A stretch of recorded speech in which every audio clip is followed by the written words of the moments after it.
So why don't we go ahead and get started, because I know that we have you for limited time, and I'm going to squeeze Teepa for all the information that she has.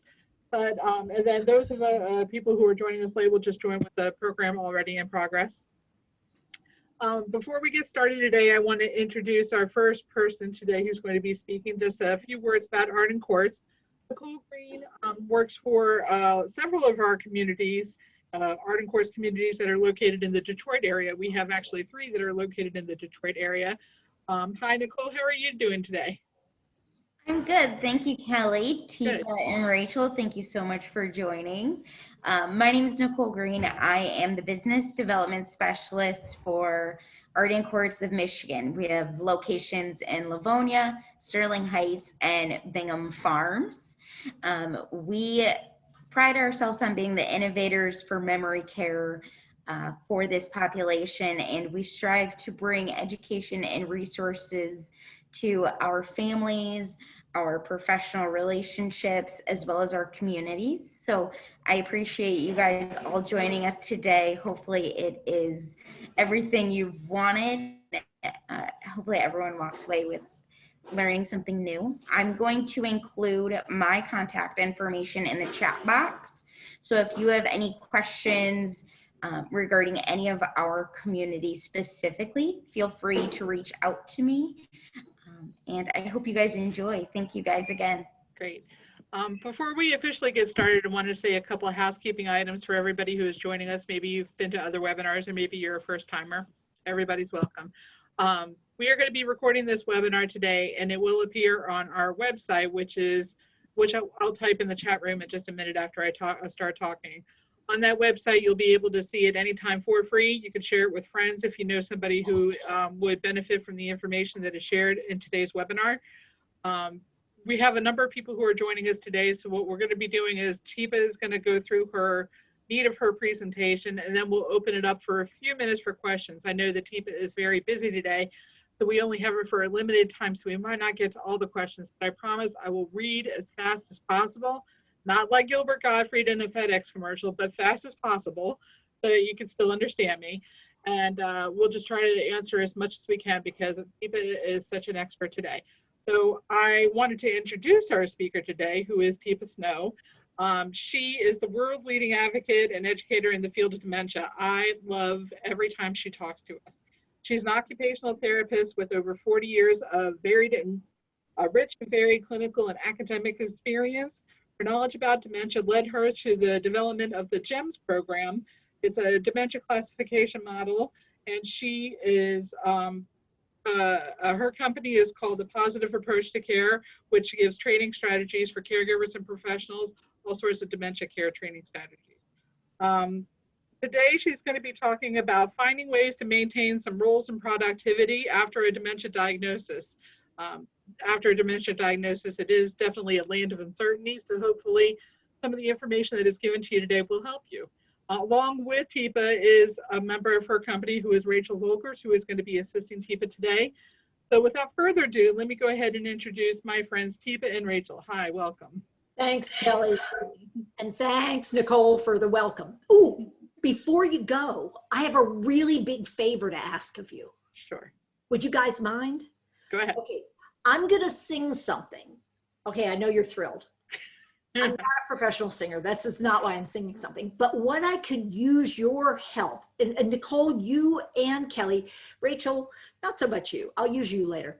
But I'm curious as to what you make of this song related to what Kelly talked about. Because, not Kelly. No, it wasn't Kelly. It was actually Nicole talked about. Nicole said something, and I could just really use your help to see if you can figure out the connection that my brain made. Okay, you ready? All right. Okay, you ready? Stop in the name of love before you break my heart. Think it over. Okay, so that was the singing. What you got? I give it a 10. Okay, good. That wasn't, I mean, that's great. Thank you, Kelly, so much for rating me. I can tell you're used to judging things. Well, me and Simon count. Points for effort. What do you think? What do you think, Nicole? Given what you talked about, what brought that song to my mind, do you think? I thought it was extremely entertaining. You thought it was really funny. Is it because it's Motown and she's from Detroit? Is that what Oh, did did I do it? You did. Kelly said, okay, that song, that's who sang that? Diana Ross, right? Yeah, Diana Ross and the Supremes? Supremes. Yeah, and they were a Motown group. Motown group. Motown comes out of Detroit. Detroit. Detroit. And we're talking about 3 communities in Detroit. So what I wanted to demonstrate is, look how my friends here were able to have value and purpose by how I set them up. Yay. And what I'm also going to tell you is, people living with dementia can still have value and purpose as well. Filling roles, but it's got to change. And the change has to happen. Change that has to happen is us, and how we see things and how we set things up and how we encourage people to participate in things. Because how I did that, I said, I could really use your help. I'm going to ask you for a big favor.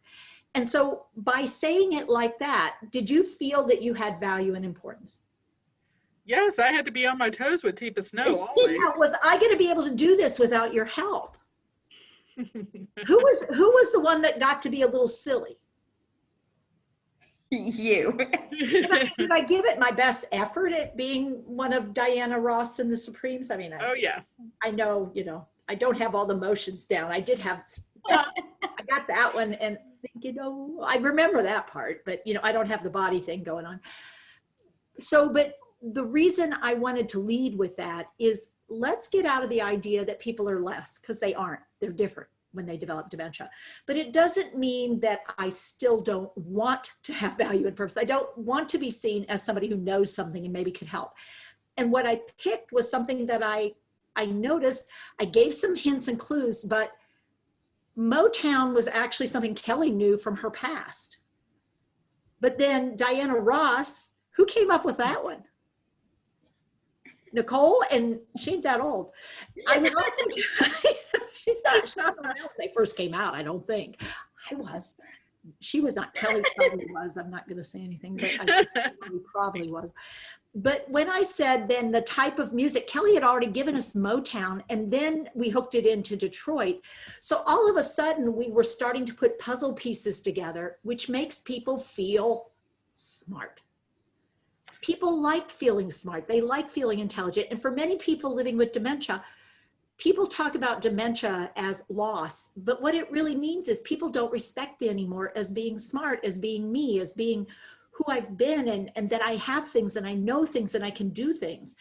And that makes people feel miserable. And so living with dementia partly is miserable because of how other people behave, but it's also because it's challenging, because I can't do things the way I used to. So I'm going to give these two a break. They can stay, or they can go off camera, because I know how most people don't want to be with me that close. I make people nervous. It's okay. It doesn't bother me. I'm used to it. All people go off camera and go silent whenever I'm around, except Rachel. She's a captive audience. But that speaks to the need to have a partner. And finding somebody who, if you are living with dementia and you do start to have issues and have changes in ability, you would want to have a partner. Because there'll be times when you need a break or you need to step away, and you might want a partner to be with, or to take your place, or to give you a break. So what we're going to do right now is, before we get started on content any further, what I'd like you to do is really understand the purpose for me of chat. So when I do programs, I do my part, and I'm hoping that you guys will do your part. And your part, we can't see you, we can't hear you, but you can have a way of interacting with us. So if you'll go down to the bottom of your screen, to the little boxes at the bottom, and you find the one that says chat, it's actually not accurate. You can't chat, but you can type. If you click on it, it will pop up as a white box in the middle of your screen, and it will say at the bottom of the box TO with a colon, and then it will say all panelists. And if you would, we would love you to click on the little down arrow and have it say all panelists and attendees. Because that way, whatever you type, it will actually be available to everybody. Everybody will get to see what you put in here. And I'll be asking you some questions. I'll be doing some things that will encourage you to put stuff in that chat box. And I'm hoping you will, because frankly, me being here without you staying connected and engaged with it, we're missing some opportunities for purpose and value. It's not just about having dementia. It's sometimes being in learning opportunities where people don't engage you. And people who don't get engaged tend to feel like they don't have much to contribute. And yet when you do engage and you do contribute, wow, everything's better. And you don't have to give me a whole lot, just a few words often. Sometimes just an opinion. Ooh, that's important. I'm going to say that again. Sometimes just an opinion. Listen, I could use your opinion. Hey, Rachel, I could use your opinion. Mine? Yeah. Yeah, you're good at this kind of thing. You do, I know in the past you've done a lot of calligraphy, huh? Oh, I did some. Writing, yeah. Take a look at this. This was a gift. Oh, wow. What do you think? Well done or not so well done? What's your opinion? Well, it's got lots of colors. Sure does, doesn't it? Yeah, what do you think? It's pretty colorful and it catches your eye and gives you lots to look at. Yeah. Does it look like the drawing is well drawn? Do you feel like it's well drawn? Yeah, it seems pretty good. Yeah. Yeah. Do the flowers look like they are artistically created? What do you think? Well, they're more artistic than accurate. Oh, more artistic than accurate. Yeah, if you were doing it, you would probably want it more accurate, huh? Well, if I were doing it, because I'm not very artistic. Oh, so yeah. But this is from Poland. It was a gift from Poland. Oh, because they need the colors over there because they used to be all the flat ones and they were flat. And so they needed to have it to where it had something. It had some bright colors because it catches the eye and it brings joy. Yeah. So now I noticed you have pink on. Yep, here. Yeah. Now is that a good color for you? Do you like that color? Sometimes. Sometimes it looks good on you. Well, it goes with my hair. Ah. Okay, so what do you think of this color on me? I like that one. Oh, you like that? I do that a lot. Okay, how about this? It's actually sort of purpley. What do you think? Yeah, that would work. See, you have such a good eye for color. Thank you. Well, the other person's better. She's the one that I go to if I need to really know something. Oh, if you need to know something about color. I get it close, but she's the one that really gets it. Oh, she really gets it? I don't know. I think I'd just come to you because I feel comfortable with you. Oh, well, I try to help. Yeah. So I'm going to pause this here. How did I give Rachel a sense of feeling valued and having purpose and still having a role in my life? What did I do and say that gave her that opportunity to still feel valued, to have purpose, and to have a role in my life? What kind of words and things did I tell her that maybe made her feel that way or think that way? What happened? What did I offer?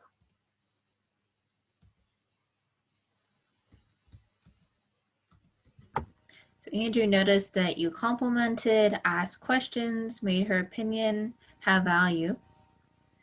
Yeah, I decided I would pause and let her answer me because I asked her questions.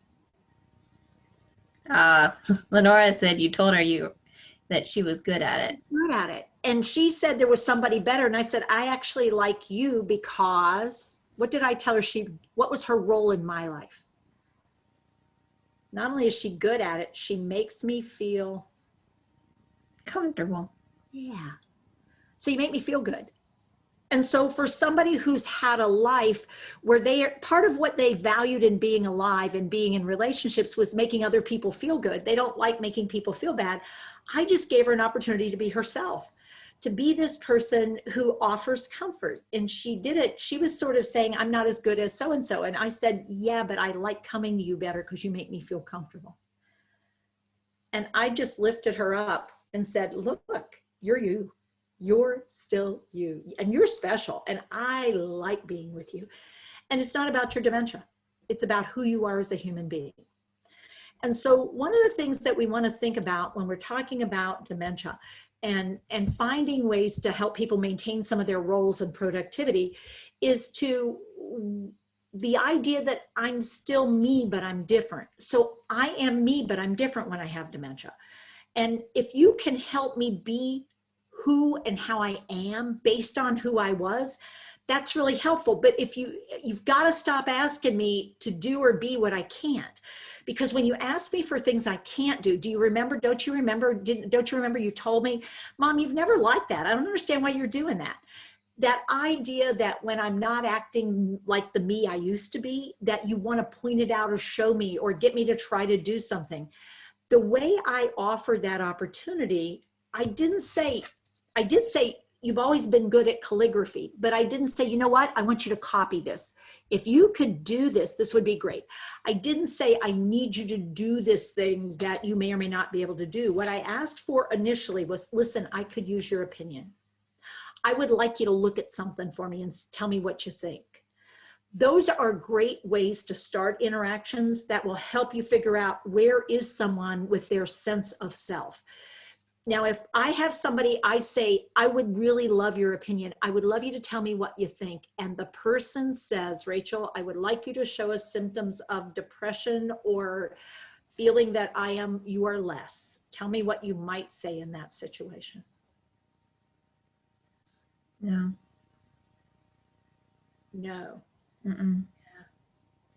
Not an opinion. You don't want to give an opinion right now. I don't know. You're not sure. Okay, I hear you. Well, listen, would you be willing to do something? It would only take 5 minutes. I could use your help. Really? Just leave me alone. You'd like to be left alone. I hear you. This is really hard. I really miss you being with me.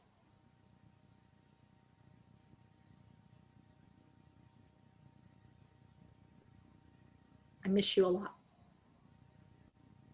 Yeah. Yeah. Yep. You don't know. Sounds like nothing's working very well. No. No. Yeah. It's hard when things aren't working well. I hate that.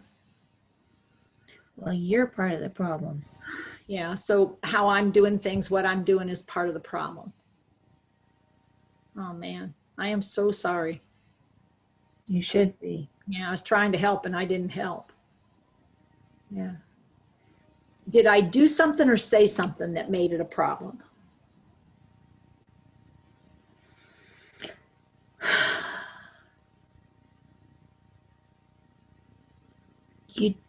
You, I don't know. You're not sure, but something isn't right. Something doesn't feel right. No, it's wrong. It's wrong. Oh, wow. Yeah, it's wrong. Now we're going through this, and I'm going through it because not everyone who develops dementia is feeling good about themselves. And some of the not feeling good about themselves is because they are noticing they are struggling to do things they've always been able to do.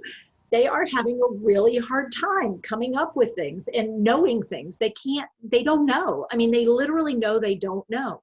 They know that if they say something, sometimes they get it right, sometimes they get it wrong, sometimes they can't think, they can't find the words. And in those moments, wow, that is a really hard place to be.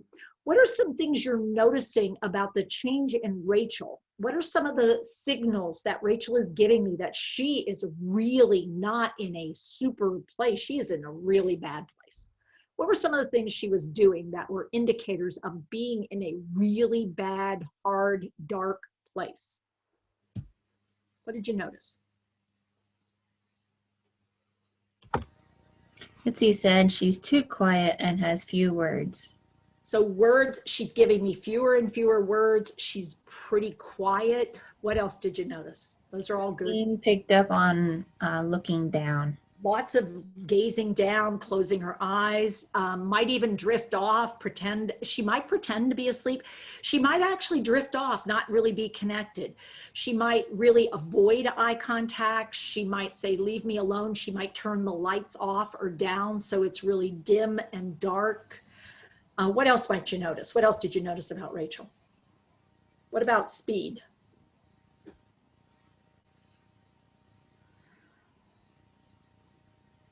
What about her speed? She slowed down her answers.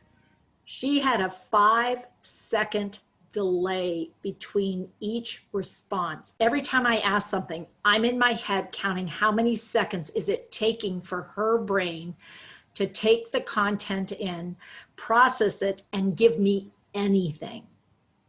The quickest she responded was when. When did she give me the fastest turnaround?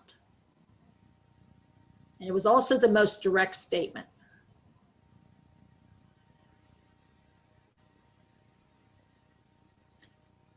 And she was talking about cause.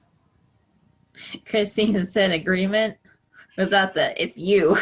Yeah, I'm part of the problem. Teepa is part of the problem, because who's the one making demands? Who's the one trying to have a conversation? Who's the one raising the reality that she is struggling, that she doesn't know? I said I wanted something from her, and her brain goes, I can't do that. I don't know.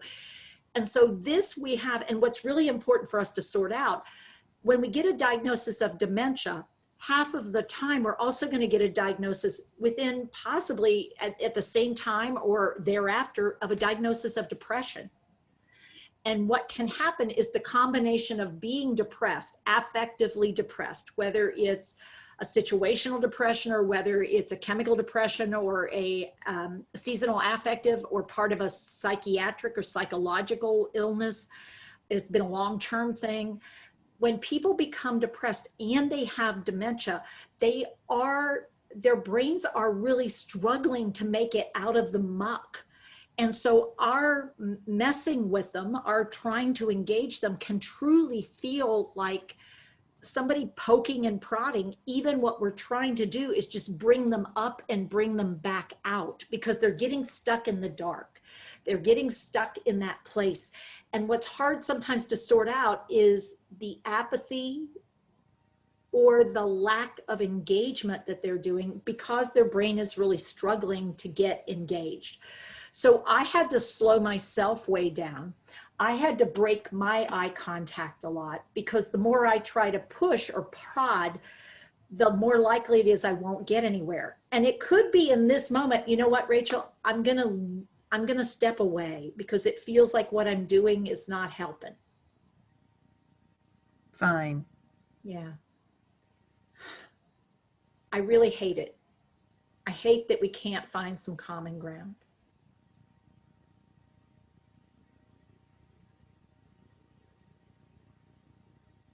Yeah. Yeah. Yeah.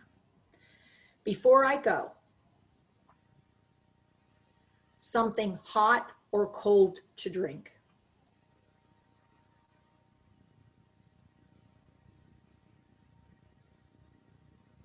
Hot. Hot. Ooh. Hot chocolate or hot tea?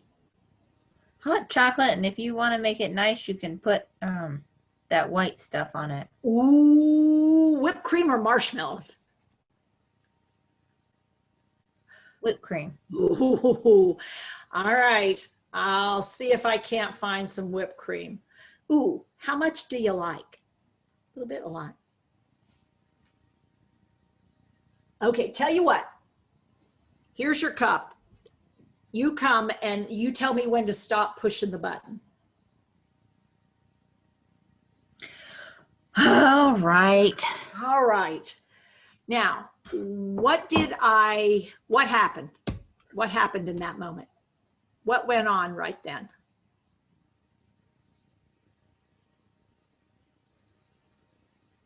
What happened for Rachel?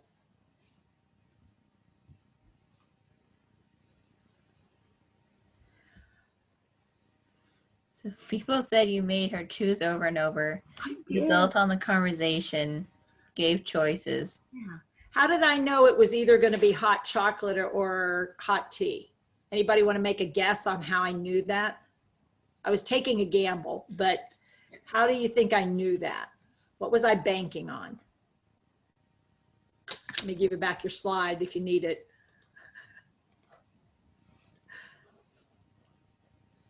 She's still who she's been.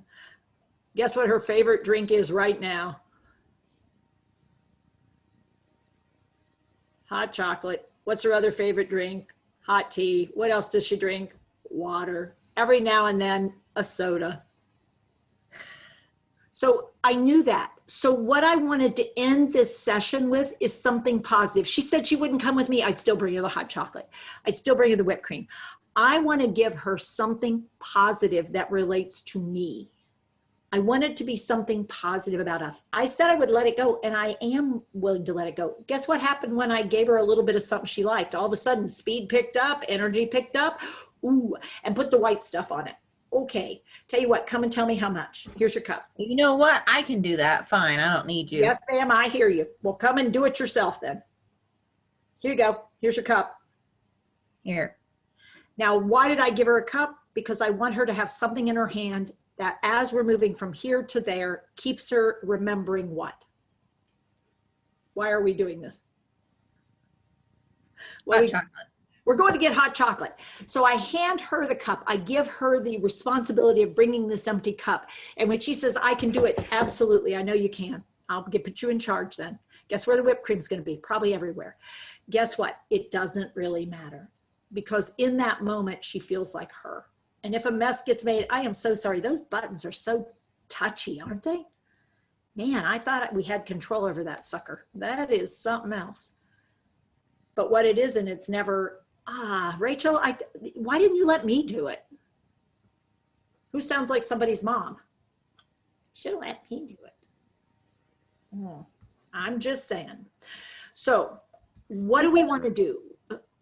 One other person had noticed the tone of voice change, and I thought that was a good pickup. Oh, that's a great pickup. So what we want to notice, any shift that Rachel gives me that signals an upbeat, I want to go with it, but I want to be careful.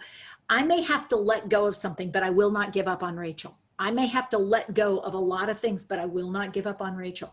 I may have to step away, give it a break, and come back, but I'm not going to give up. But what I have to be careful of is what I'm doing doesn't feel like punishment. It feels like support. And so it means sometimes I have to say, I'm sorry, I hate this. I hate it for you. I hate it for me. This is really hard. You don't even want to think about this. I hear you. Pause. I hear you. Because when I do that, that means you have a job and your job is to speak so I can hear you.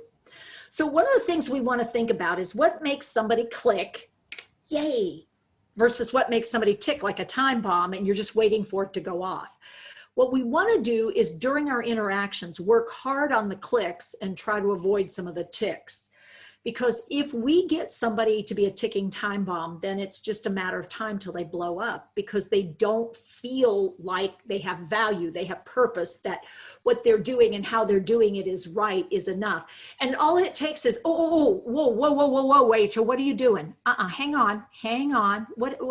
I'm fine. Leave me alone. Rachel, hang on. Whoa. You're pulling your pants down, but you're moving. Whoa, no. I'm fine. Get back. It's you. Rachel, stop. You're going to fall. Stop yourself and shut up. Okay, well, this is going well. So what makes Rachel tick? Tell me what you noticed that made Rachel tick. What did I do that was ticked her off? And it's very common. It's one of our common phrases. What happened for me? So let's talk what happened for me, because I'm the carer. So people said, you said, no, don't. You criticized her. You're confrontational. You got bossy.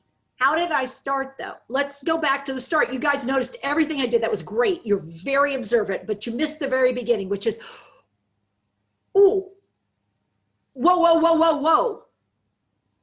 What happened? What did Rachel do?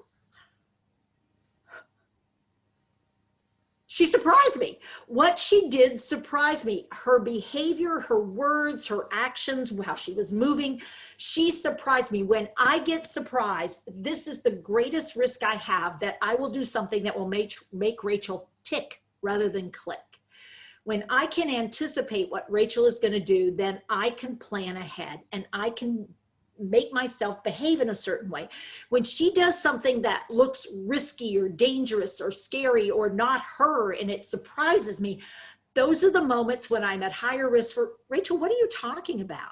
When I do things that I say, oh, whoa, whoa, whoa, whoa, Rachel, no, no, no, no, no, hang on, Rachel, whoa, whoa, that's not yours. Hey, Rachel, whoa, hang on, whoa, Rachel, where we use the person's name or we use these words over and over.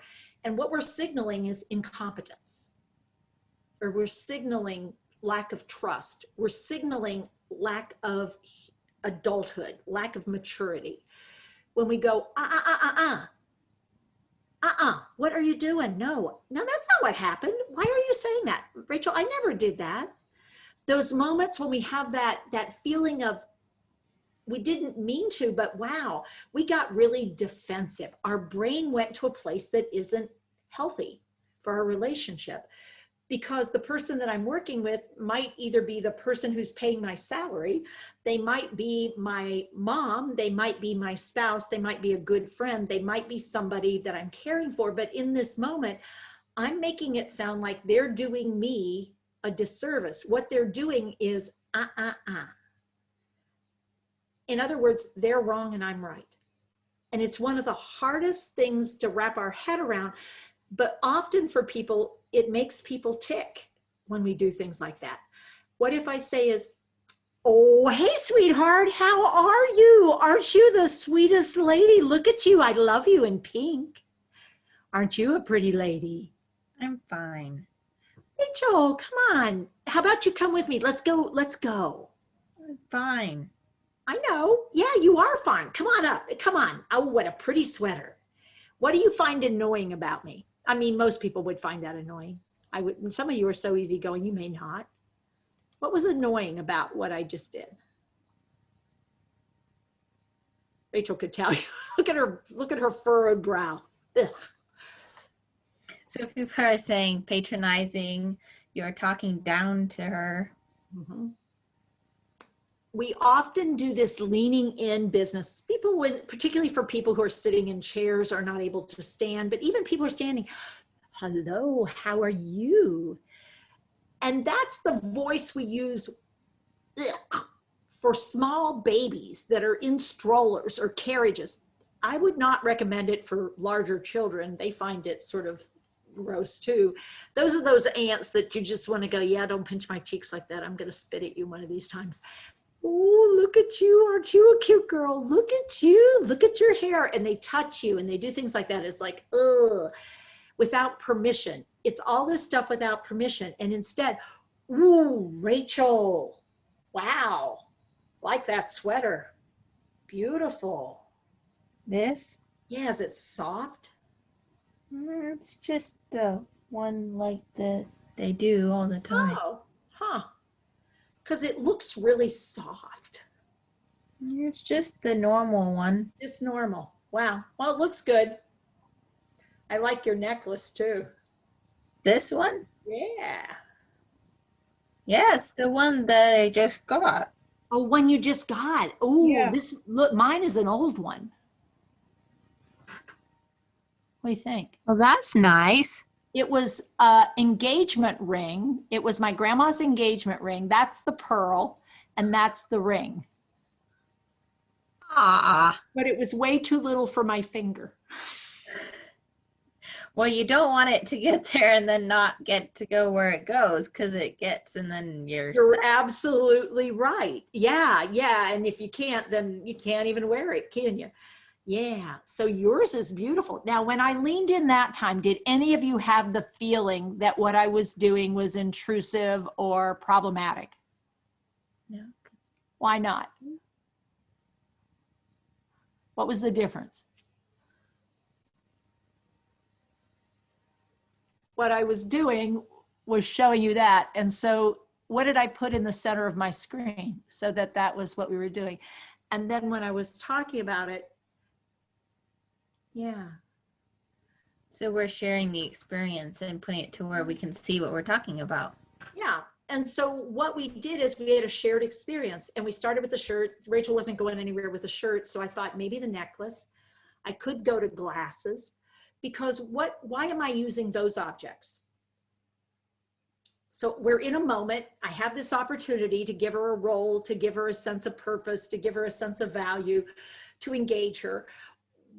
What am I picking?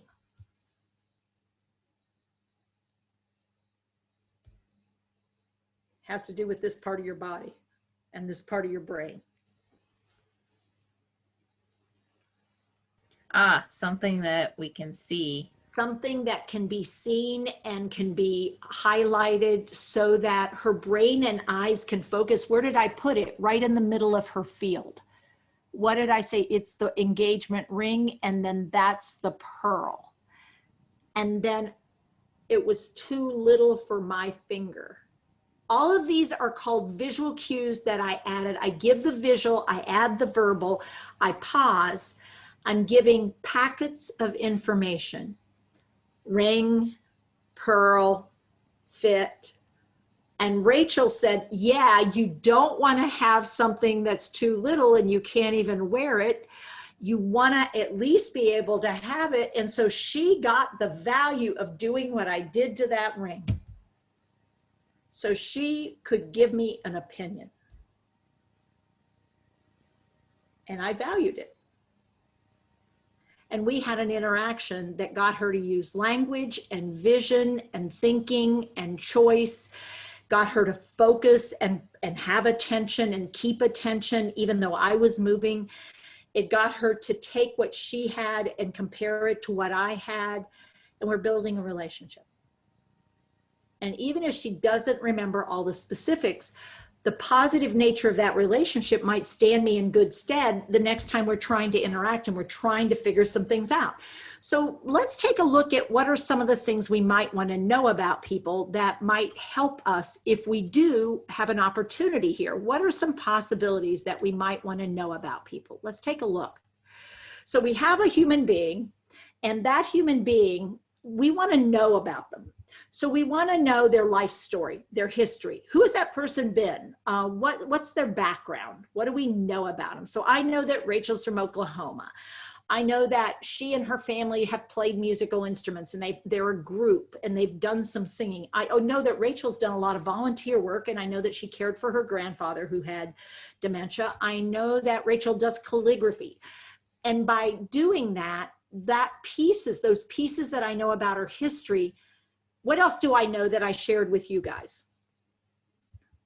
I'm going to give you some of these other ones. What were some other things that came out? What does she like? What are some of her likes?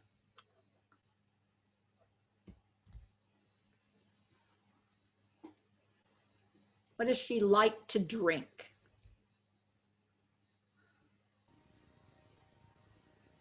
Historically, at least. Tea and hot chocolate. Tea and hot chocolate with whipped cream on it. Not marshmallows, whipped cream.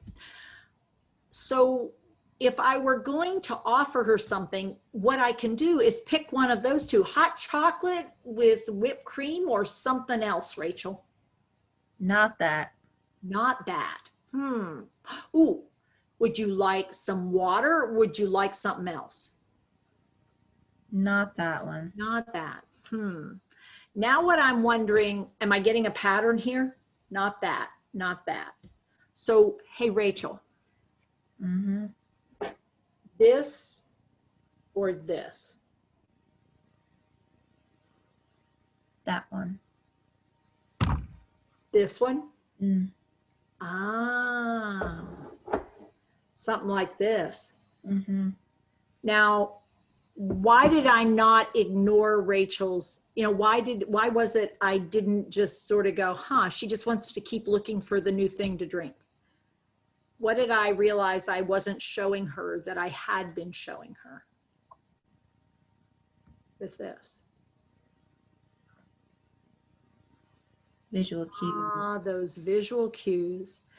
As people are developing dementia, one of the things we tend to forget is without visual cues, we rob people of data. And the data that helps the best often for people living with dementia are visual representations of things we're talking about, even if they're fairly simple. Something to drink, Rachel?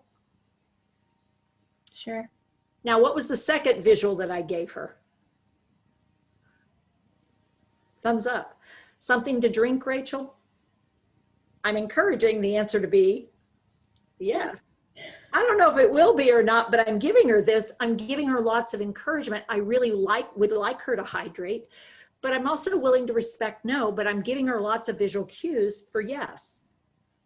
Say, Rachel, you got your water right there? Well, there's this one, and then there's this one. Oh, two. Let me There's see. this one, and then there's that one. Oh, wow. So this one, tip it. Tip one. Okay, now tip the other one. Wow, you got 2 full bottles. Are both of them full? No, this one isn't. Oh, this one, okay. But this one is colder than That this one. Older than that one, but this one's already had some out. Mm-hmm. Colder or finish it off? Well, I guess we could do this one. Do that But one? this one is colder, so Yeah. Do you want to keep that one cold or do you want to use it? I'll keep this one cold. Keep that one cold. So get that other one and let's cheers here. All right. Cheers, my friend.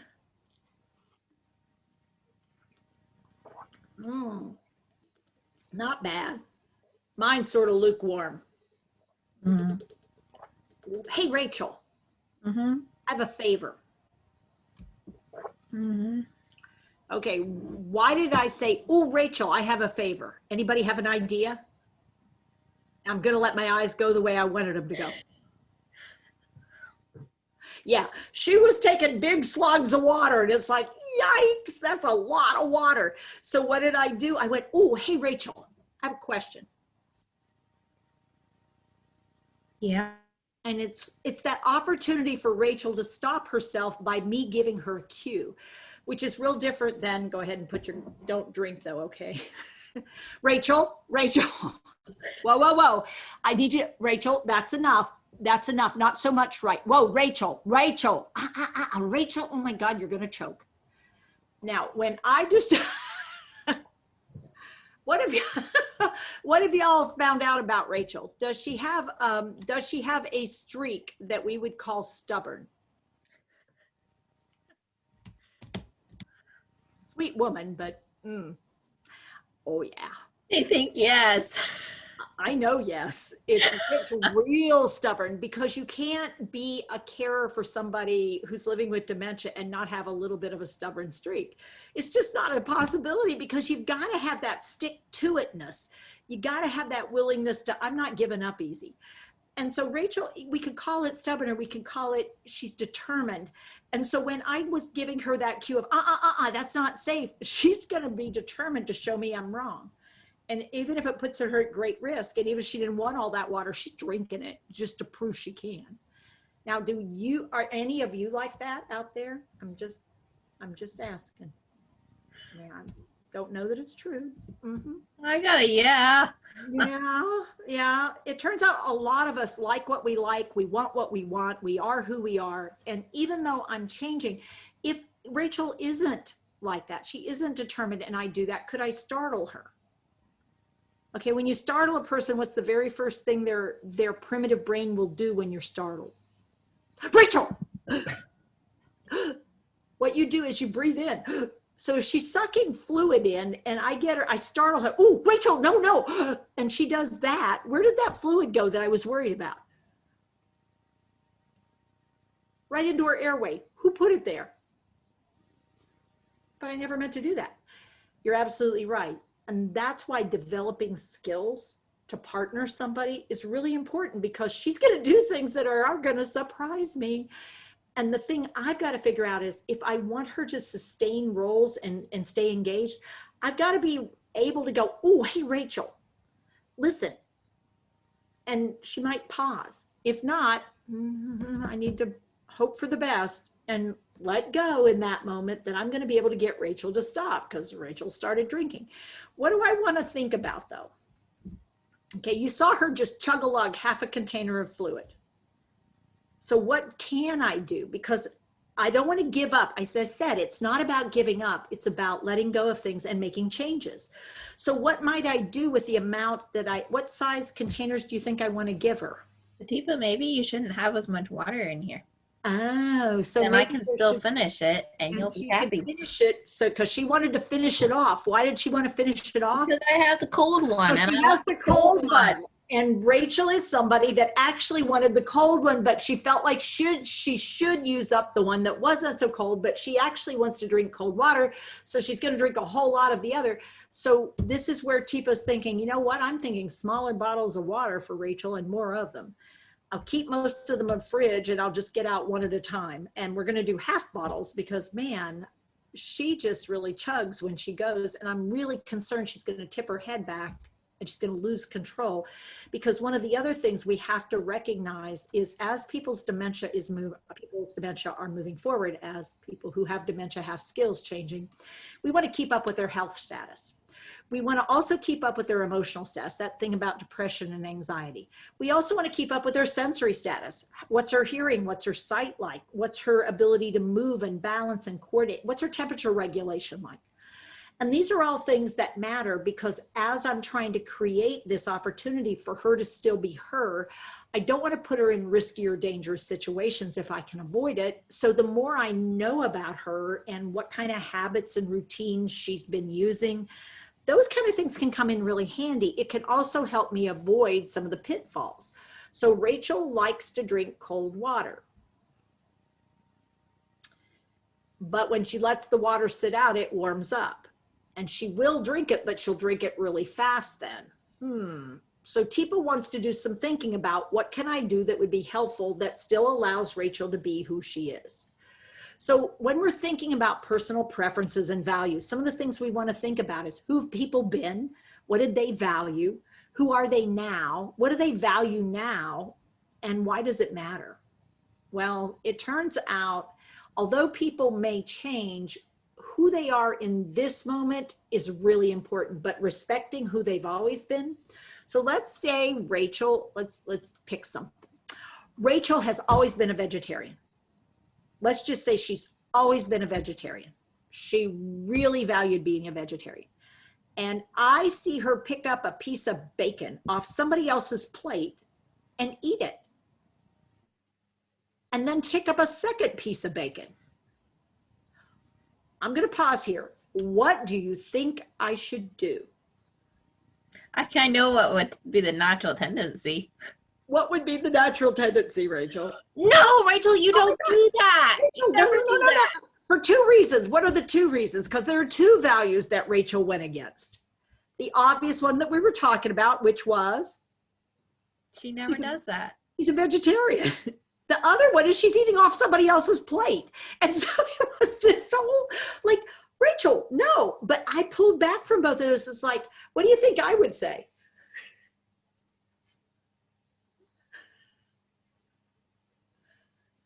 Do you enjoy it? Was it good? Yeah, it's good. Yeah. Was it good? All right. So what I might want to be thinking, Mitzi said, so you like to eat pigs. That's a little over the edge. We may have to pause you a little bit. But what do I want to do? I want to recognize and acknowledge what she did because she did eat something. And I don't need to say, oh, you like bacon. But I could say, oh, was that, you enjoyed that? All right. So now I want to watch when we're leaving the dining area. Who wants to hold onto Rachel's hands with a friendly but familiar sort of, and who wants to say, oh, hey, Rachel, listen, I'm wondering if you could help me. Could you carry this empty plate, this dirty plate over to the area over here? So I have her carry her own plate and her glass. Why do I want her to carry her plate and her glass? And it goes right over here. Why am I doing this? I can't go grab food off of She someone can't grab else's somebody plate. else's food. So I've actually set it up so she can be who she's always been, which is this lady who's very nice, very proper. She's carrying her dish. She's always been a helpful lady. She's always been positive. And so she's doing that thing. But what I'm also doing is preserving. Now that incident that happened, who do I need to share that with so folks are aware when Rachel's coming out of the dining room, we might want to give her something to do with her hands and her eyes, because otherwise she might do something that isn't her pattern, but it's starting to become a new pattern because her dementia is progressing. And she does things. And so everybody in the dining, I mean, not everybody, but the staff in the dining room want to know that. We might also even, but she may like where she sits. I might even look at where she's sitting, who she has to go by. I might actually want to ask her daughter. So your mom is starting to really enjoy bacon. She had a chance and she ate some. Do I need to tell the daughter that she ate it off somebody else's plate right in that moment? What's the thing I want to share with the daughter in that moment? I don't need to share this other thing unless I think there's an infection control issue. Really, it's more along the line of your mom's starting to enjoy something she never enjoyed before. What do you think about that? Because I don't want to surprise the daughter, because what if the daughter is eating with mom and daughter has something on her plate that she's not a vegetarian, mom was the vegetarian. It's like, yikes, something is changing. So we should have conversations about it. It doesn't mean I want to say, oh, wow, wait till I tell you what your mom did today. I mean, that's like reporting the kid to the mom at daycare. It's like, wait till I tell you what your kid did. It's like, uh-oh, that's never a good one. It's like, wait till I tell you what your kid did today. That has a very different feel to it, but it still has that, I'm saying something. It's like, listen, I was real curious. I noticed your mom really got interested in eating bacon today. Has she ever done something like that before? Because I was sort of surprised. Yeah. That is surprising. I mean, I know. It's been like really. It was turkey bacon. But I know she's always been a vegetarian. Well, you know, she does like chewy things. Okay. Is it because she likes to have something to kind of like gnaw on? Yeah. I wonder if she didn't know what it was. Might be. I mean, yeah, I'm not going to swear to that she knew it was bacon. I didn't actually point it out either. But I'm wondering about what kind of things has she liked? So now we're going to work together as a team. What kind of things does she like that's chewy? Because we don't want to have, she may not have even realized what she was eating was bacon. Because what she was just seeing was something that, oh, that's interesting. I want to taste that. And eat it. And it tasted good to her. So, I want to pause here because I'm curious. What are y'all noticing about the pattern that I'm talking about here? These things do matter, and the whole thing matters because we want to make sure people have a say when we talk about differences and changes and who's setting the priorities. And it should be Rachel, the person who's living with dementia. But the reality is we live in communities. So we are probably going to have to really notice. Personal preference do matter, however. And what we want to notice is likes can change, but also the ability to notice things might change. Sometimes we have to look at what old preferences were and say, you know, I think this one needs to come off the list for right now. I'm not sure she's enjoying this anymore. She used to love getting her hair cut and trimmed and done. And now it's really not happening for her. She's really distressed during those. So maybe we need to do some shifting there and do something. But what's also really hard is that sometimes we're feeling a sense of grief and loss about the person changing. And they aren't exactly how they used to. When Rachel doesn't want hot chocolate with whipped cream anymore, I feel like I've lost something that made it important. So what are some things we might notice? Appearance, behaviors, language, daily routines, foods and drinks, music, touch, texture, noise.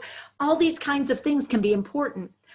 But what it also means is I might behave in certain ways that are signifying that I'm changing. So, oh my gosh, you guys should shut up. You're being rude. And what's your first thought when I say that? You guys should shut up. You're being rude. Teepa, that's not nice. We don't say that about people. Well, they're being obnoxious over there. Well, okay, so being a little loud, but you're being loud too. I'm not being loud. I'm trying to help get these people to not act like this. Okay, This isn't how just be people quiet, act and I'll go ask by them. civilization. People, they let anybody in here. Half these people don't even know what's going on. Teepa, please. Don't please me. This is, I got stuck here and I want to, oh boy. this is not going well. Talk about the ticking time bomb. This bomb's going to explode really quick. And unfortunately, Rachel is actually, unfortunately, egging me on. So there's a lot more in this PowerPoint.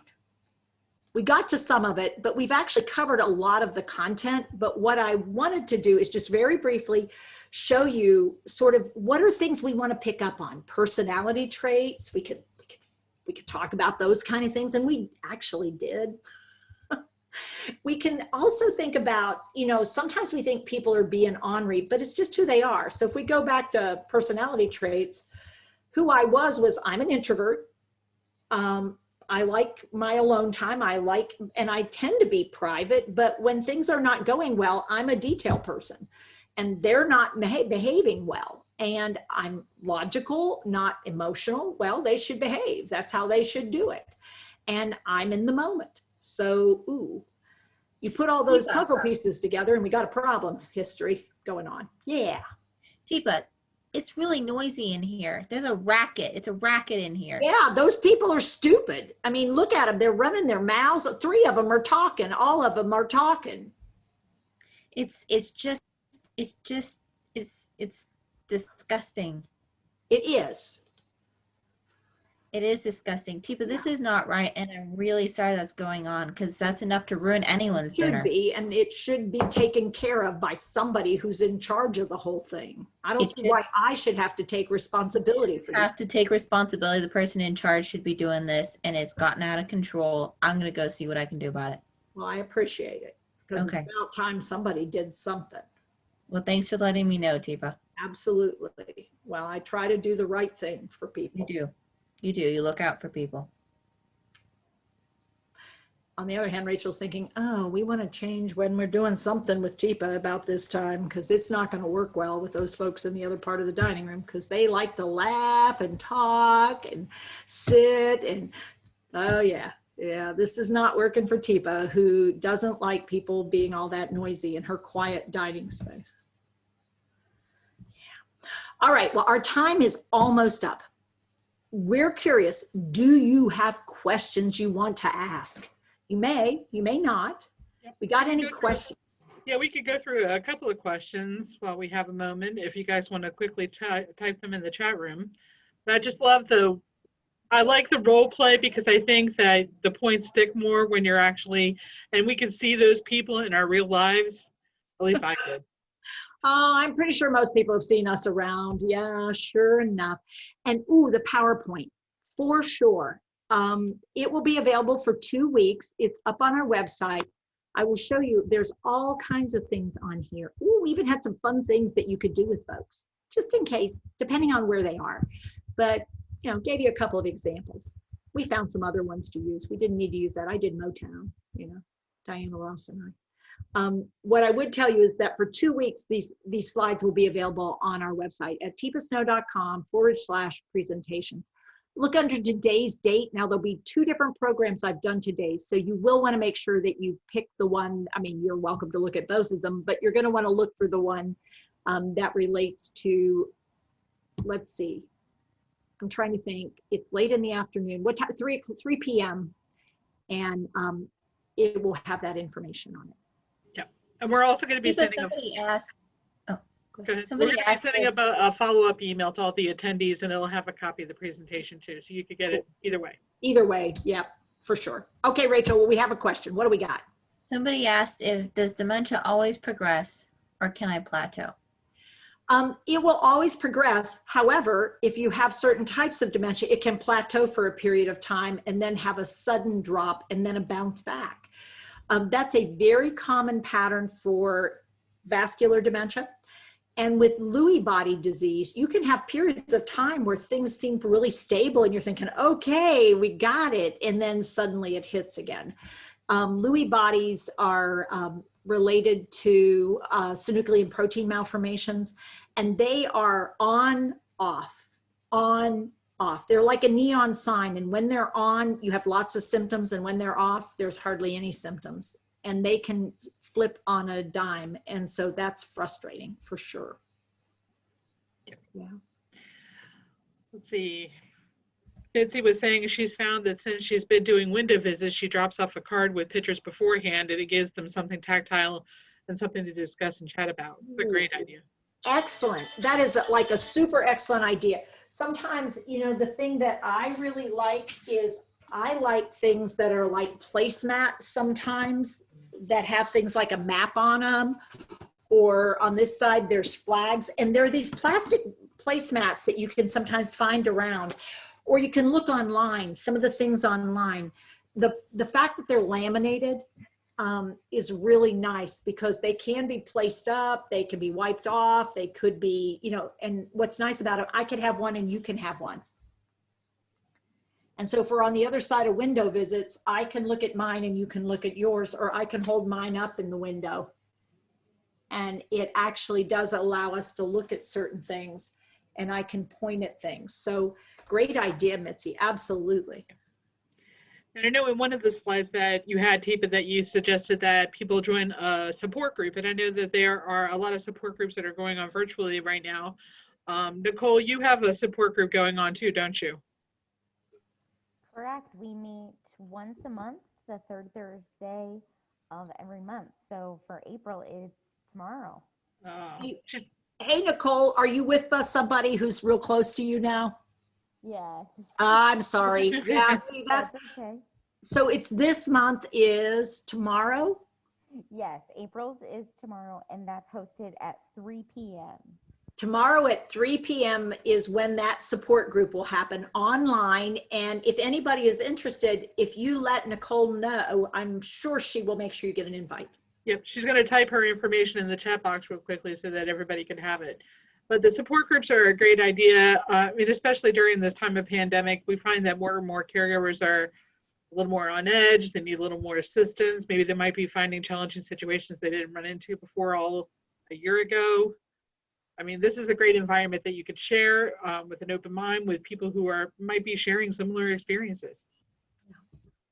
I love support groups. I feel like I need one every day myself. Bad thing. It's not. I wasn't supposed to say that out loud just now. Yeah, well, this time a lot of people are needing support groups. Anxiety is way up, and it's not just for people living with dementia. The reality is we're all feeling that uncertainty. Yeah, we see it on the news every day. Yep, so. For sure. But I want to thank Teepa and Rachel and Nicole for joining us today. I learned a ton. You know, I was taking notes all throughout, and I even felt the need to go in the chat room and put my little, usually I stay away, but today I was like, oh, let me share my opinion. So. Idea. I couldn't help myself. But like I said, after a few days after the webinar, all the attendees will receive an email with the presentation slide deck and a copy of where the link will go for the presentation, so you can watch it for free, share it with friends, whoever you think might find any of this information valuable. But again, thank you to everyone for joining us today, and I hope to see you all in another webinar in the future. Thanks, Kelly, and thanks, Nicole. All right, thanks, thank you. Rachel. Thanks, guys. Thanks, everybody. See you later.